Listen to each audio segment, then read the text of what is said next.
Pancasila sebagai sistem etika adalah cabang filsafat yang menjabarkan sila-sila Pancasila sebagai norma untuk mengatur perilaku individu, masyarakat, berbangsa, dan bernegara di Indonesia.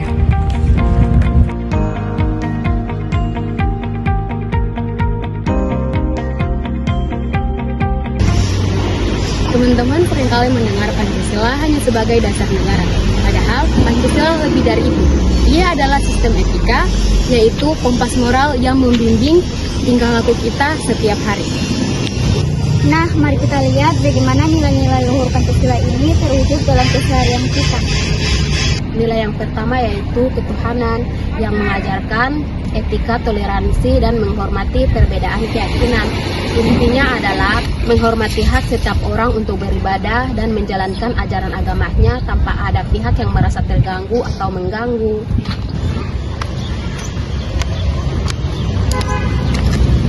Halo Sigit. Halo Arifka.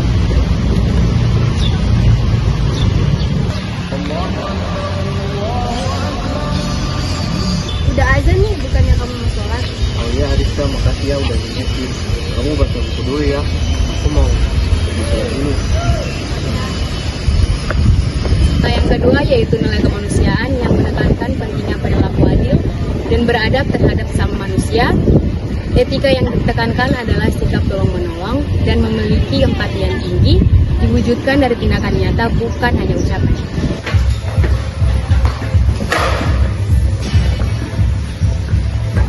Aduh, terima kasih Rana, aku terburu-buru sekali. Santai saja, setiap kita sesama manusia harus tolong menolong. Dengan sekali, kita harus punya rasa kemanusiaan yang tinggi. Selanjutnya nilai ketiga yaitu nilai persatuan mendorong kita untuk selalu mengutamakan kepentingan bangsa dan menjaga keutuhan di tengah keberagaman. Etika ini mengajarkan penerimaan dan rasa bangga terhadap seluruh kekayaan budaya di Indonesia. Memandang perbedaan sebagai kekuatan, bukan memecah belah. Pokoknya wisata di Ternate itu jauh lebih kaya sejarahnya, Siti. Lihat benteng-benteng dan keindahan Pulau Tidore itu. Iya, Ternate memang luar biasa dengan sejarahnya, tapi jangan lupa pesona di Yogyakarta juga tak kalah menariknya, Giska. Tapi tunggu, kita tidak boleh membandingkan, perbedaan itu justru kekuatan kita. Kamu benar, Siti. Mau Ternate, mau Yogyakarta, mau Sabang, mau Merauke, kita satu Indonesia. Etika persatuan mengajarkan kita cinta tanah air dan menerima keberagaman. Setuju. Nilai yang keempat yaitu nilai kerakyatan yang mewajibkan pengambilan keputusan dilakukan melalui musyawarah mufakat yang didasari kebijaksanaan. Etika ini menuntut pemimpin untuk mendengarkan suara anggota dan individu agar tidak memaksa kehendak demi mencapai keputusan terbaik bagi kepentingan bersama. Jadi kita putuskan acara diadakan hari Sabtu pagi ya. Maaf Ratna, saya kurang setuju. Saya punya ide lain. Bagaimana jika di sore hari? Mayoritas anggota kan punya kegiatan di Sabtu pagi. Baik, itu ide yang bagus. Ayo kita musyawarah lagi karena kita harus mendengar suara anggota yang lain. Dan kita sebagai anggota tidak boleh memaksa kehendak. Bagaimana jika kita ambil keputusan untuk bersama?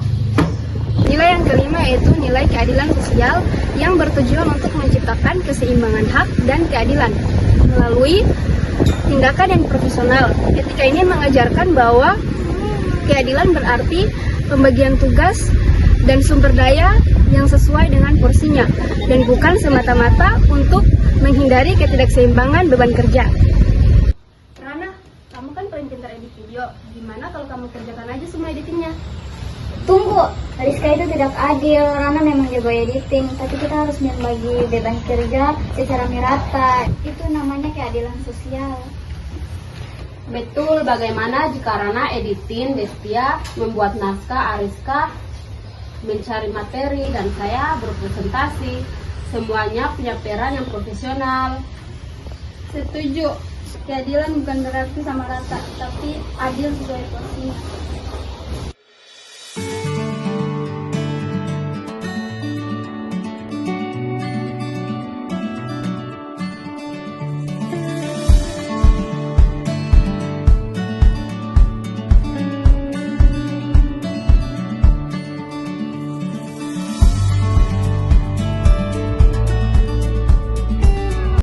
sebagai sistem etika bukan sekedar teori. Ia adalah implementasi nyata dari ketuhanan, kemanusiaan, persatuan, kerakyatan, dan keadilan dalam setiap detik kehidupan kita.